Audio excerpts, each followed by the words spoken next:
Praise the Lord. आज हफ्ते के पहले दिन खुदावन यीशु मसीह के नाम से हम आप सबों को स्वागत करते हैं। और आज इस हफ्ते के पहले दिन खुदा के पवित्र कलाम से कई बातों को हम देखेंगे। सभी लोग ध्यान से सुनना और समझ के लेना ताकि खुदावन आपके जीवन के अंदर आशीष करे। तो आज की जो सब्जेक्ट है बिब्लिकल फीस्ट, और वो है पवित्र शास्त्र के पर्व, जिसको बाइबल के अंदर ये भी लिखा है यहोवा की पर्व, और ये भी लिखा है कि वो मेरा पर्व है। It is a feast of the Lord, God said it is my feast. और ये जो वचन है लेविटिकस चैप्टर 23:2 में लिखा है। It is mention in Leviticus chapter 23:2। इसी वचन को लेकर आज हम यहाँ पे खुदा के वचन को हम मन्ना को तोड़ेंगे। तो इस वचन के लिए हम लोग खुदा से प्रार्थना करेंगे, विनती करेंगे। तो आइए हम प्रार्थना करेंगे। खुदावन यीशु मसीह, राजाओं का राजा, प्रभुओं का प्रभु, समय के लिए खुदावन तुझे धन्यवाद देते। जो भी वचन यहाँ पे प्रचार किए जाएंगे उसी के द्वारा आपकी महिमा हो। सुनने वाले सुनाने वाले दोनों के ऊपर दया कर तेरी आत्मा से प्रकाशित कर, ताकि सुनकर समझकर तुझे आदर करें और हम आपके करीब आए, और हम जितने सुने हम गटे और आप हमारे जीवन के अंदर बढ़े। सबों को आशीष कर। छोटी सी विनती खुदावन यीशु मसीह के नाम से मांगता हूं, सुन कबूल कर, आमीन। आज जो वचन हम देखेंगे वो है Leviticus chapter 23:2। It speaks about my feast. मेरे पर्व के बारे में खुदा ने यहाँ पे लिखा है, या यहोवा की पर्व।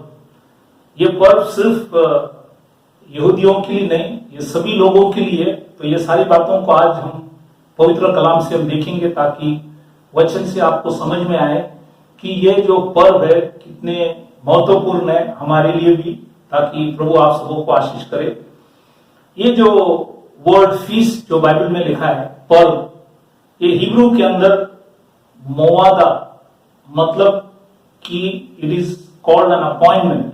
मोवादा मतलब एक अपॉइंटमेंट, फिक्स टाइम।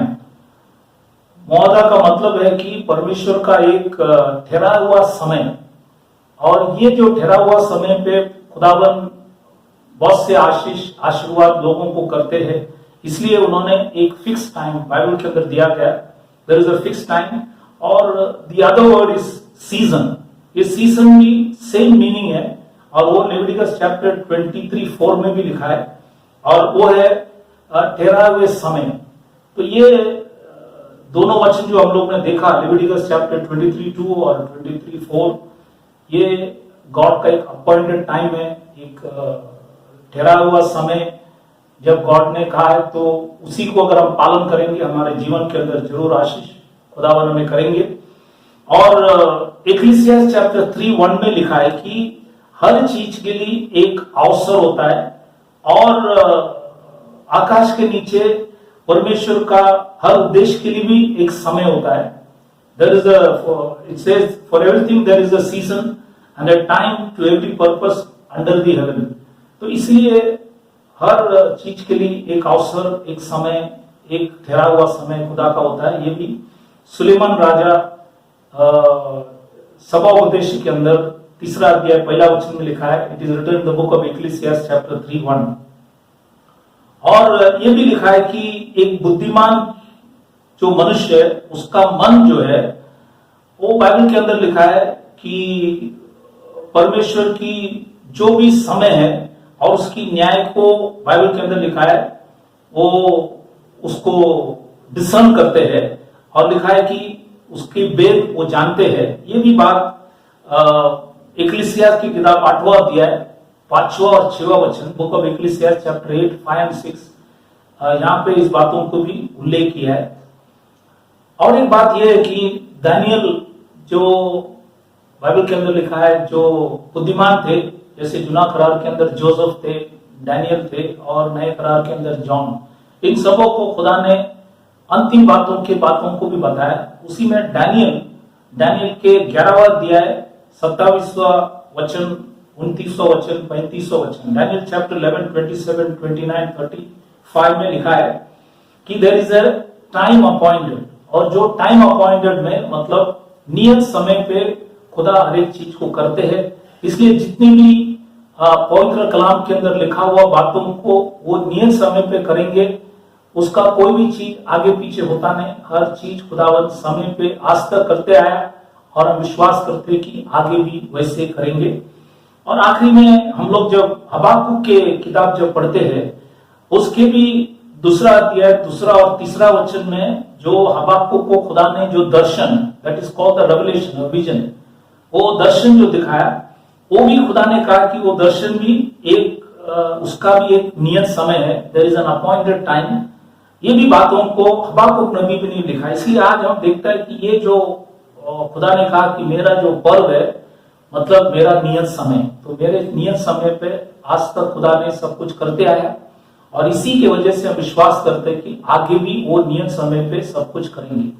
दूसरी बात यह है कि खुदा ने इस वचन के अंदर लिखा है कि तुम इस पर्व को स्मरण करो, रिमेंबर।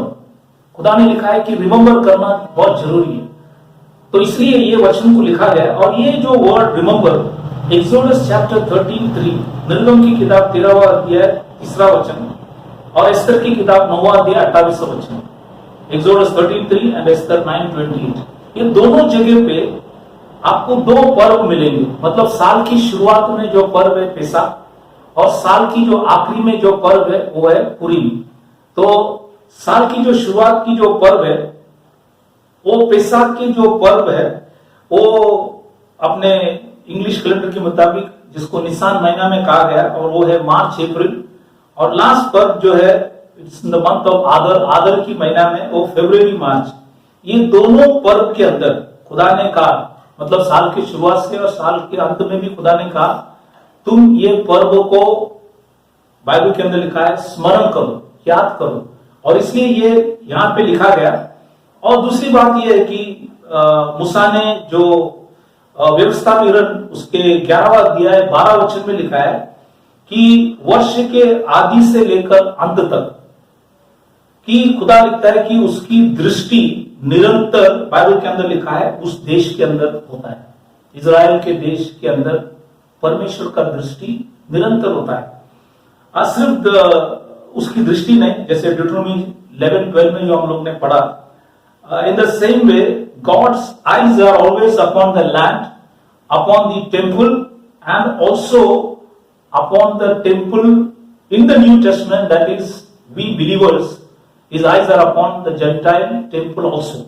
मतलब खुदा ने ये लिखा है उसकी दृष्टि जो है देश के ऊपर भी है, उसकी दृष्टि मंदिर में भी है, उसकी दृष्टि अन्य जाति जो हम लोग है, जो हम उसकी मंदिर है उनके ऊपर भी है। ये वचन भी, जैसे मैंने लैंड के बारे में लिखा है, जगह के बारे में, इजराइल के बारे में, Deuteronomy, it is written Deuteronomy 11:12, regarding the temple 1 Kings 9:3, and regarding the gentile temple 1 Corinthians 2:16 and 17। ये तीनों जगह पे उल्लेख किया है। व्यवस्था विवरण 11:12 में देश के बारे में लिखा है, पहला राजा 9:3 में मंदिर के बारे में लिखा है, और अन्य जाति के मंदिर के बारे में पहला कुरिन्थियन 2 अध्याय 16 और 17 में भी खुदा ने इस वचन को यहाँ पे उल्लेख किया है। अब दूसरी बात है, खुदा ने चुनाव करार में जो पुरीम की जो पर्व था उसी में खुदा ने लिखा रखा था कि हर पीढ़ी पीढ़ी, हर कुल कुल, हर प्रांत प्रांत और हर नगर नगर, every generation, every family, every province and every city। जब प्रांत लिखता है वो है 127 प्रांत जो इथोपिया से लेकर इंडिया तक, that is Esther chapter 9:28, Esther की किताब 9वां अध्याय 28 में लिखा है कि खुदा ने हर पीढ़ी पीढ़ी के लोग, कुल कुल के लोग, प्रांत प्रांत के लोग और नगर नगर के लोगों से खुदा ने याद दिलाए कि सभी लोग उस पर्व को स्मरण करें।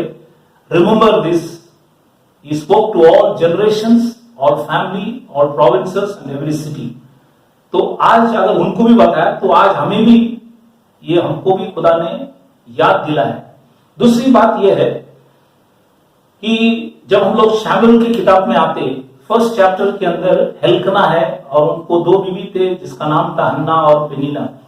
लिखा है कि ये फैमिली प्रति वर्ष दैट इज एवरी ईयर, प्रति वर्ष, जैसे हम शैमुएल चैप्टर 1, 4 and 7 and 19 जब पढ़ेंगे तो ये लिखा है कि प्रति वर्ष ये फैमिली खुदा को स्मरण करने के लिए साल में वो पर्व मनाने के लिए वो लोग शिलोह में जाते थे और आराधना करने के लिए जाते थे. They went to worship. और it is written in first Samuel chapter 1 verse 4, 7 and 19. When you read it you will get to know that. ये लिखा गया. और जुना करार में खुदा ने मूसा के द्वारा इस्राएल लोगों से कहा था 3 पर्व में हर पुरुष वहां पे जाना उनका जरूरी था. उसमें पहला जो था वो है पेसा की पर्व, दूसरा है पेंटिकॉस्ट की पर्व मतलब हफ्ते की पर्व, और तीसरा जो था जोपियों की पर्व. So first is the feast of the Passover, the feast of Passover. Second is the feast of weeks which is Pentecost, and third is the feast of Tabernacle, the feast of Sukkot. मतलब ये तीनों पर्व में हर पुरुष को वहां पे जाना है. इसलिए हेल्कना और उनके सारी फैमिली इस पर्व को स्मरण करने के लिए जाते थे. और इनकी बाइबल के अंदर लिखा है प्रति वर्ष जाने से खुदा ने हन्ना को भी स्मरण किया और उनको नियत समय पे खुदा ने उनको एक औलाद दिए. और ये भी बात आप देखेंगे क्योंकि उन्होंने पर्वों को आदर सम्मान किए, उसको स्मरण किए, इसलिए खुदा ने भी उनको स्मरण कर कर उनकी दो भी दिल की इच्छा था, खुदा ने हन्ना की इच्छा को पूरा किया, हन्ना की सुधि ली. इसलिए वही खुदा आज हमारी भी सुधि लेने के लिए योग्य खुदा है. और आगे इस जो वचन जो खुदा ने लिखा गया कि स्मरण करो, जब हम लोग नए करार में आते तो खुदा ने हमको एक नया करार दिया है. It is a new covenant. तो ये नए करार में भी खुदा ने लिखा है कि जब भी हम लोग पेसा को रखते हैं, मतलब खुदा की जो लॉर्ड्स टेबल कि हम जब उस पर्व के समय में हम जब प्रभुभोज रखते हैं तो खुदा ने कहा ये जब तुम पालन करते हैं तो मेरे स्मरण के लिए किया करो. Do it in remembrance of me. और ये लूका की किताब 22वां अध्याय 19 वचन.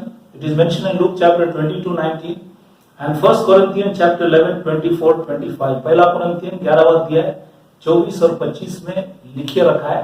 तो हमने भी जिस दिन से ये सत्य को जाने तो हमने भी सालों साल ये प्रभुभोज की विधि को हम भी याद करते हैं, स्मरण करते हैं. इसलिए खुदा ने भी हमें स्मरण कर कर हमारी भी सुधि लेकर आज तक हमें भी चलाया. इसलिए इस वचन के लिए हम खुदा को धन्यवाद करते कि खुदा ने इस बातों को इस किताब के अंदर लिखे रखा है. इसलिए सारा आदर सम्मान हम उसी को देते क्योंकि उसी ने हमें भी इस बातों की समझ दी. तीसरा पॉइंट ये है, खुदा ने ये कहा you must keep the feast, मतलब ये फीस्ट को रखना है. और ये जो बात उन्होंने कहा कि कीप द फीस्ट, ये स्वयं खुदावन यीशु मसीह जब धरती में थे तब एक बार शिष्य लोग ने उससे आके पूछा कि प्रभु हम पेसा को कहां पे रखेंगे. तब खुदा ने कहा कि तुम रास्ते पे जाना, वहां पे एक व्यक्ति मिलेंगे. और इन लोग उनके पास गए तो उन्होंने एक पैर परमेश्वर का घर उन्हें बताए. और वहां पे खुदा ने यीशु मसीह ने स्वयं कहा I will keep the feast there, मैं वहां पे पर्व को रखूंगा. और मैथ्यू चैप्टर 26:18 में इस वचन को खुदावन यीशु मसीह ने उल्लेख किया. It is mention in Matthew chapter 26:18. दूसरी बात यह है, जुना करार में मूसा इजराइल लोगों से कहा था कि कीप द फीस्ट, उनसे भी कहा था कि यह पर्व को तुम्हें रखना है. Exodus chapter 12, 14, 25 to 28 and 47. Then 13 chapter verse 5 and 10. जुना करार में निर्गम की किताब 12वां अध्याय 14 में लिखा है, 25 से 28 में लिखा है, 47 वर्ष में भी लिखा है, 13वां अध्याय 5वां वचन भी है, 10वां वचन. ये पहला पर्व है, फर्स्ट फीस्ट. इजराइल लोगों से कहा, सभी लोगों को रखने के लिए खुदा ने कहा था. ये दूसरा व्यक्ति ने बाइबल के अंदर कहा गया. तीसरा जो था मोर्देखाई. जब मोर्देखाई बाइबल के अंदर लिखा है, ये बाइबल की लास्ट फीस्ट है जो पूरी फीस्ट के अंदर मोर्देखाई ने भी सारा इजराइल लोगों से कहा था कि ये पर्व को रखना. और उन्होंने भी तमाम इजराइल लोग वहां पे रखे. और ये मोर्देखाई भी लिख रहा है और चौथा व्यक्ति जो नए करार के अंदर पॉल भी लिखता है, ये उत्सव को मनाए, कीप द फीस्ट। तो पॉल भी कोरिन्थियन चर्च से कहा गया, कोरिन्थियन चर्च एक अन्य जाति चर्च थे, उनसे भी कहा गया कि इस पर्व को हम मनाए या इस उत्सव को मनाए। ये पॉल ने भी लिखा, मतलब एक 4 व्यक्ति ने नए करार के अंदर इस बातों को लिखे रखा है, ताकि हम भी पढ़कर हम भी उसको रखना हमें हमारे लिए भी जरूरी है। और ये जो वर्ड इंग्लिश में जो हमने पढ़े कीप मतलब रखना, इसका एक दूसरा वर्ड भी बाइबल के अंदर उल्लेख किया, वर्ड है इंग्लिश में ऑब्जर्व। और ये वर्ड का जो मतलब है, इसका भी मतलब वही है, रखना, मतलब खुदा ने लिखा है। और ये हिब्रू भाषा में इंग्लिश में जो वर्ड ऑब्जर्व है, इट मीन्स शामर, SHAMAR, मतलब कि इसका मतलब ये कीप मतलब रखना है। और ये एक्सोडस चैप्टर 12, 17, 24, 42 में लिखा है। निर्गम की किताब 12 अध्याय 17, 24 और 42 में इस वचनों को लिखे रखा है, ताकि आज हम भी उसको we can keep it and we can observe it as he has said in the scriptures। हम इसको भी रखना हमारे लिए भी जरूरी है। तीसरा पॉइंट ये है, ये जो पर्व के अंदर खुदा ने जब हम इसको रखते हैं, तो वहां पे एक सैक्रिफाइस प्रभु ने कहा कि करने के लिए, मतलब एक बलिदान, there should be a sacrifice. और ये जो word sacrifice is mention 10 times from chapter 5 to 12। 10 बार ये बलिदान के विषय में 5वां अध्याय से 12वां अध्याय इसको खुदा ने पवित्र कलाम के अंदर उल्लेख किया है। और ये एक्सोडस मतलब निर्गम की किताब के अंदर 5 से 12 में आपको ये मिलेंगे। और ये जो सैक्रिफाइस मतलब बलिदान, जो जुना करार में एक मेमना को लेके प्रभु ने कहा कि 10वां दिन, साल के पहले महीने में 10वां दिन ले आना और 14वां दिन शाम को उस मेमने को काटना। और ये जो मेमना है नए करार के अंदर खुदावन यीशु मसीह जो हमारे लिए मेमना बनकर आए, और ये जो 4 दिन रखना करके कहा था, वो 4 दिन बाइबल के अंदर 4000 साल भी दिखा रहे, मतलब पहले आदम से लेकर दूसरा आदम यीशु मसीह तक 4000 साल। और एग्जैक्टली 4000 साल में खुदावन यीशु मसीह भी इस धरती के अंदर आकर हमारे लिए स्वयं एक बार उन्होंने बलिदान दिए, क्योंकि जुना करार में हर बार वो लोग, हर साल वो लोग बलिदान करते थे, लेकिन नए करार के अंदर खुदावन एक ही बार आपके बलिदान किया। वो this sacrifice, one sacrifice that he did it is mention in Hebrew chapter 7, 27 and Hebrew chapter 10, 11 and 12। इब्रानी की किताब 7वां अध्याय 27 वचन, 10वां अध्याय 11 और 12 वचन में खुदा ने इस बातों को उल्लेख किया है। और दूसरी बात यह है कि आज हमारे समय के अंदर हमारी जो sacrifice, what is our sacrifice, that is the sacrifice of praise, कि हम खुदा के लिए बाइबल के अंदर लिखे स्तुति रूपी बलिदान चढ़ाए। ये हिब्रू चैप्टर 13, 15 के अंदर परमेश्वर ने लिखा है, और अपनी ओटों की स्तुति सर्वदा चढ़ाए करे उसके नाम से हम कभी भी क्या करें, ओटों से जब स्तुति करता है वो भी एक बलिदान है। हम खुदा को ओटों से थैंक यू बोलते हैं कि खुदावन तूने हमारे लिए एक बहुत बड़ा सैक्रिफाइस क्रूस के ऊपर दिया, जिसके द्वारा आपने हमें पापों से, बीमारी से, मरण से हमें बचाकर आज हमें आनंद काल की जीवन दिया है। तो that was one of the great sacrifice he did it. और ये सैक्रिफाइस के वर्ड के विषय में और एक बात आपको ये बताना है कि जुना करार में बार बार मूसा ने फरो से कहा कि let my people go that they may keep the sacrifice, मेरे लोगों को जाने दो ताकि वो खुदा के लिए एक बलिदान रखे, एक फीस रखे। और बाइबल के अंदर लिखा है अगर ये बलिदान मूसा ने कहा अगर नहीं रखेंगे तो हमारे ऊपर महामारी या तलवार आ सकता है। We may face pestilence and sword. That's why they were insisting to Pharaoh that we may go and sacrifice. हम वहां पे जाके एक बलिदान करें। और इसलिए आज देखो वो बलिदान करने से इजराइल लोगों के ऊपर कोई महामारी वहां पे नहीं आए, लेकिन वो महामारी इजराइल के बदले में मिस्री लोगों के ऊपर वो महामारी उनके ऊपर आए। इसलिए उनके ऊपर 10 प्लेग्स जो हमने देखते अलग अलग तकलीफें उनके ऊपर आए। ये भी खुदा ने उस वचन के अंदर उल्लेख किया है ताकि हम इस बातों को भी ख्याल करें। दूसरी बात यह है कि जब भी ये जो बलिदान करते उसमें मुख्य चीज है लहू, the blood. The blood is a token. ये लहू जो है वो एक खुदा ने एक चिन्ह करके दिया गया।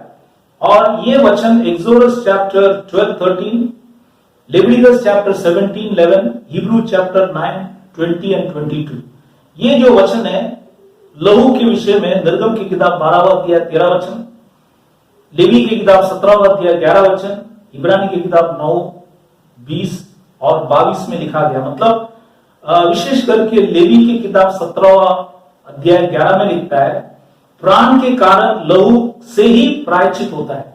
That means through the blood only there is an atonement, there is no other substitute for it, it is only the blood. लहू से ही हमारी प्रायश्चित होता है। इसीलिए खुदा ने कहा, जुना करार में और लोग इजरायली लोग मेमने को काटते थे, लहू बहाते थे, और नए करार में खुदावन यीशु मसीह का लहू से हमारे सब अपराधों को उन्होंने क्षमा किया। इसलिए ये वचन जुना करार में और नई करार में भी लिखा गया। दूसरी एक विशेष बात, नाहूम की किताब 1 अध्याय 15 वचन, it is mention in the book of Nahum chapter 1:15, O Judah keep the solemn feast, perform thy vows, for the wicked shall no more pass through thee, is utterly cut off। मतलब खुदा ने यूदा के जो लोग हैं, यूदा की मतलब है प्रेज द लॉर्ड वाले, प्रेज द लॉर्ड वाले से भी खुदा ने कहा कि ये पर्व को रखना ताकि दुष्ट जो है, दुष्ट से तुम बच होकर, बाइबल के अंदर लिखा है वो तुमको बचाएंगे और तुम कभी भी उनसे बचते रहेंगे। और इसलिए खुदा ने इस वचनों को भी नाहूम के किताब के अंदर लिखा गया ताकि खुदा इसी के द्वारा हमारे जीवन के अंदर वो आशीष करे, आशीर्वाद करे। और एक आखिरी बात खुदा ने जो हमें कहा कि इसको हमें रखना इसलिए क्योंकि जब 1000 साल जो यीशु मसीह राज करेंगे तभी भी एक वचन लिखे रखा है जकरिया की किताब 14वां अध्याय 16, 18 और 19, book of Zechariah chapter 14, 16, 18 and 19, God said, the plague shall be the punishment to them that keep not the feast of tabernacle। खुदा ने लिखा है कि अगर उस समय के अंदर भी कोई भी व्यक्ति ये झोपड़ियों की पर्व में अगर आएंगे नहीं, मानेंगे नहीं, रखेंगे नहीं, तो उनके ऊपर मैं मरी फैलाऊंगा। ये बातों को भी जकरिया नबी ने इस वचन के अंदर लिखा गया। तो ये है, खुदा ने कहा कि ये हमें रखना है, बहुत जरूरी है। मैंने 7 पॉइंट इसी के विषय में आपको बताया। नेक्स्ट मेन जो चौथा पॉइंट ये है कि खुदा ने सिर्फ यहूदियों से नहीं, he spoke to the Gentiles also that you should keep this feast। अन्य जाति से भी कहा गया, इसलिए उसके विषय में हम लोग कई वचनों को देखेंगे कि खुदा ने क्या लिखा है। जैसे एक्सोडस चैप्टर 12, 48 एंड 49 में लिखा गया, it is written in Exodus chapter 12, 48 and 49, a stranger shall sojourn with thee and keep the Passover to the Lord, let all his males be circumcised। खुदा ने कहा था कि एक परदेशी अगर इजरायली के साथ रहते हैं तो उनके जो पुरुष है उनको बाइबल में लिखा है कि उनका अगर खतना किया है तो वो पर्व में भाग लेने के लिए वो भी योग्य है। ये बातों को लिखे रखा है। सिर्फ खुदा ने ये नहीं कहा कि शरीर का खतना, मूसा व्यवस्था विवरण 10वां अध्याय 16 में और 30वां अध्याय 6वां वचन में लिखा है सिर्फ शरीर का खतना नहीं, बाइबल के अंदर लिखा है मन का खतना भी करना। और ये यिर्मयाह नबी 4:4 में और रोमन्स की किताब 2:29 में, also Jeremiah mentions in Jeremiah chapter 4:4 and Romans chapter 2:29 में ये लिखा है कि उन्होंने भी कहा है सिर्फ शरीर का खतना नहीं, मन का भी खतना करना जरूरी है। We should circumcise our heart ताकि खुदावन हमको आशीष कर सकता है। हमारे हृदय का भी खतना होना, मन का भी खतना होना जरूरी है। इस बातों को लिखा रखा है। ये पहली पॉइंट है। दूसरी बात यह है, जब इजराइल लोग मिस्र से जब बाहर आए, एक्सोडस चैप्टर 12:38, एक्सोडस चैप्टर 9:20 और नेहमिया की किताब 13वां अध्याय 3 वचन, वहां पे एक वर्ड लिखा है, it is mentioned that there was a mixed multitude went with them, that is mentioned Exodus chapter 12:38, 9:20 and Nehemiah chapter 13:3। यहाँ पे क्या लिखा है, एक मिली जुली लोग, जब इजराइल लोग मिस्र से बाहर आए मिली जुली लोग भी आए और ये मिली जुली लोग वो है जो मिस्री लोग थे, उन्होंने इजराइल से अगर शादी किया होगा, उसी के वजह से खुदा ने लिखा है कि ये परदेशी लोग, और ये परदेशी लोग भी इनके साथ जो अद्भुत कामों को खुदा ने जो मिस्र में किए थे उसी को देखकर उन्होंने भी विश्वास किया। जब इजरायली लोग मिस्र से बाहर आए, उन लोग जो मिली जुली लोग भी उनके साथ बाहर आए, मतलब ये अन्य जाति लोग भी विश्वास कर कर बाहर आए, उन्होंने भी उस पर्व के अंदर भाग लिए थे। तीसरा पॉइंट ये है, सुलेमान राजा जब मंदिर बनाया और वो पवित्र मंदिर जब बनाने के बाद, उसका समर्पण होने के बाद सुलेमान राजा ने वहां पे 7 प्रेयर किए थे। उसमें 5वां जो प्रेयर था वो प्रेयर था अन्य जातियों के लिए। बोला यदि अन्य जाति आपके महान नाम सुनकर अगर इस मंदिर में आके प्रेयर करेंगे, तो कहा कि स्वर्ग से आप सुनना, उनके अपराधों को क्षमा करना, उनकी दिल की इच्छाओं को पूरा करना। ये बात पहला राजा 8वां अध्याय 41 to 43 के अंदर हम पढ़ेंगे। It is mention in 1 king chapter 8 41 to 43। दूसरी बात यह है, जब हिजकिय्याह यूदा की जब राजा था, उन्होंने भी जब पेसा को बाइबल के अंदर लिखा है पालन किए, तब परदेशी लोग भी वहां पे थे करके लिखा गया। 2 Chronicles 30:25। It is mention in 2 Chronicles 30:25 that strangers were also there during the feast of Passover, कि हिजकिय्याह के टाइम में अन्य जाति लोग भी उसमें भाग लिए। ये 2 Chronicles मतलब दूसरा इतिहास 30वां अध्याय 25 में इस बातों को लिखा है।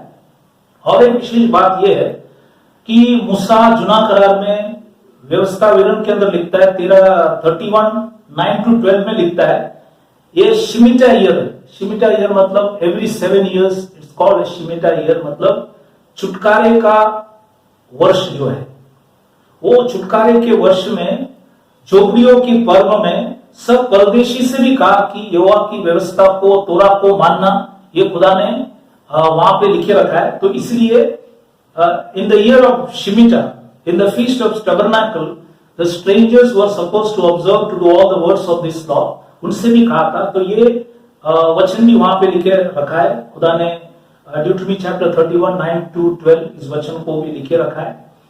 चौथा पॉइंट ये है कि पुरीम की जो फीस्ट था, उस पुरीम के जो फीस्ट में बाइबल के अंदर लिखा है बहुत से अन्य जाति लोग भी उसमें मिल गए, और बहुत से अन्य जाति लोग, बाइबल में लिखा है वो लोग यहूदी बने। ये एस्तर की किताब 9वां अध्याय 27 वचन, 8वां अध्याय 17 वचन।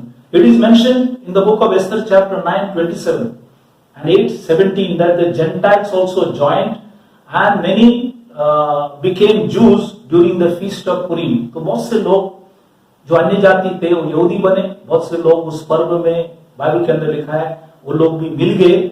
और इसीलिए बाइबल के अंदर लिखा है जब देश के लोग उस समय मिल गए, बाइबल में लिखा है देश के लोग में बहुत से यहूदी बन गए और पर्व में भाग लिए, और प्रभु ने उनको भी उस पर्व के अंदर आने वाले सब विपत्ति से उनको भी बचाए। ये बातों को लिखा है। अब हम जब नए करार में, 5th पॉइंट है, हम जब नए करार में आते हैं, बाइबल के अंदर लिखा है बहुत से यूनानी लोग, the Greeks, they came to worship at the Passover feast. तो लिखा है कि यूनानी लोग, John chapter 12:20, the book of John chapter 12:20, यूहान के सुवर्तमान 12:20 में लिखा है कि बहुत से यूनानी लोग पर्व में परमेश्वर की आराधना करने आए। और ये पर्व के अंदर बहुत बड़ी आराधना होता है, और विश्व में यरूशलेम में हर साल ये आराधना होता है, इसलिए वहां पे सब लोग जमते हैं। और ये यूनानी लोग वहां पे आए और उसमें भाग लिए, इसलिए यीशु मसीह ने ये भविष्यवाणी इसलिए की कि आने वाले टाइम के अंदर अन्य जाति लोग भी उसमें भाग ले। ये वचन यीशु मसीह ने भी जॉन चैप्टर 12:20 के अंदर लिखा गया। और 6वां पॉइंट ये है, जो खोजा Ethiopian यूनक, he came to Jerusalem to worship, we believe it was during the time of Passover। क्योंकि ये जो वर्ड वर्शिप है, ये वर्ड वर्शिप मतलब आराधना। आप जानते हैं कि जब जुना करार में शमूएल की किताब में हिल्किय्याह और फैमिली आराधना करने के लिए बाइबल में लिखा है हर वर्ष वहां पे जाते थे शिलोह में। और यही सेम वर्ड आराधना हम लोग जॉन चैप्टर 12:20 में भी, यूहान के सुवर्तमान 12:20 में भी आराधना के बारे में लिखा है। और एक्ट्स चैप्टर 8:27 में खोजा भी आराधना करने के लिए आए। तो हम विश्वास करते कि वो पासओवर के टाइम था, पेसा के टाइम थे, कि एक्ट्स 8:27 में ये वचन लिखा है, 1 शमूएल 1:3 में लिखा है, जॉन 12:20 में भी लिखा है। मतलब ये अध्याय में प्रेरित की किताब 8:27, 1 शमूएल 1 अध्याय 3 वचन, यूहान के सुवर्तमान 12:20, ये तीनों जगह पे आराधना के विषय में लिखा है। तो आराधना बहुत इंपॉर्टेंट है और ये खास करके पर्व के टाइम आराधना होता है। और इसीलिए यूनानी लोग आए, खोजा आए, अगर यूनानी आए, खोजा आए, तो हमें भी उसी में भाग लेने में कोई गलती नहीं। अगर हम करेंगे तो खुदा हमें भी आशीष करेंगे। इसलिए एक आखिरी वचन, 7वां वचन ये है, पौल जब कोलोसियन चर्च से जब प्रचार कर रहे थे तो कोलोसियन चर्च से पौल ने कहा, लेट नो मैन देयरफॉर जज you in respect of an holy day. मतलब लिखा है कि पर्व की विषय में कोई फैसला न करे, क्योंकि ये सब आने वाली बातों की छाया है।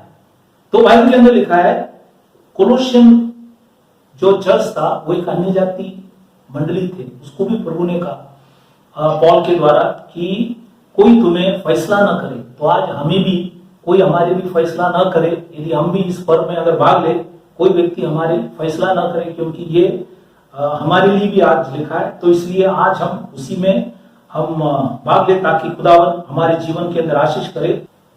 तो आज जो वचन हम लोग ने यहाँ पे जो देखा, आज यहाँ पे मैं उस वचनों को समाप्त कर रहा हूँ। और इसकी जो समरी है कि आज हमने देखा कि जो बिब्लिकल फीस्ट है, बिब्लिकल फीस्ट मतलब पवित्र शास्त्र के जो पर्व है, उसी के विषय में हमने देखा। हमने मेन जो आज 4 पॉइंट देखे थे वो है, पहला चीज कि वो मेरा पर्व है या यहोवा की पर्व है, उसके विषय में हम लोग ने डिटेल में देखा गया। नंबर 2, खुदा ने कहा कि तुम इसको स्मरण करना, रिमेम्बर, वेरी इंपॉर्टेंट, सभी के लिए कहा गया है कि उसको स्मरण करो। और तीसरा पॉइंट खुदा ने कहा कि इसको हमें कीप करना है, रखना है, और रखेंगे तो आशीष है। और सारी वचनों को मैंने आपको बताया। और चौथा चीज कहा कि सिर्फ यहूदियों के लिए नहीं, अन्य जाति से भी कहा गया। मैंने आपको 7 पॉइंट वहीं पे भी बताया कि अन्य जाति भी इसको मानना, रखना जरूरी है। तो इस बात को जब हम भी करेंगे तो खुदावन हमारे जीवन के अंदर भी आशीष करेंगे। विशेष करके जो वचन मूसा ने इजराइल लोगों से कहा था, इजराइल लोगों को लेकर फरो से कहा था कि यदि अगर हम उस पर्व को अगर नहीं रखेंगे तो हमारे ऊपर महामारी आ सकता है, इसलिए हम पर्व को रखेंगे तो महामारी हमारे ऊपर नहीं आएंगे। इस बातों को मूसा ने बार बार फरो को जाके विनती किए। उसी समान आज खुदा हमको भी विनती करे, हम भी इस पर्व को रखे ताकि परमेश्वर हमें आशीष करे। ये हफ्ते के पहले दिन के फर्स्ट पार्ट है और इसको हम लोग अगले हफ्ते भी, हफ्ते के पहले दिन इसका सेकंड पार्ट भी हम लोग इसी के विषय में देखेंगे, ताकि आपको पूरा ज्ञान प्राप्त हो, ताकि खुदावन आप सबों को आशीष करे। आज आपने इस वचन को ध्यान से सुना और समझ के लिया, और आगे भी वचन को ढूंढना, ताकि प्रभु आपकी समझ भी बढ़े, समझ को बढ़ाए, और उसी के द्वारा प्रभु की महिमा हो और सारा आदर सम्मान उसी को मिले और उसके नाम की महिमा हो सके। तो आपने इस वचन को सुना, इसलिए मैं चर्च की तरफ से सबों को थैंक यू बोलना चाहता हूँ। God bless you. प्रभु आप सबों को आशीष करें। Thank you.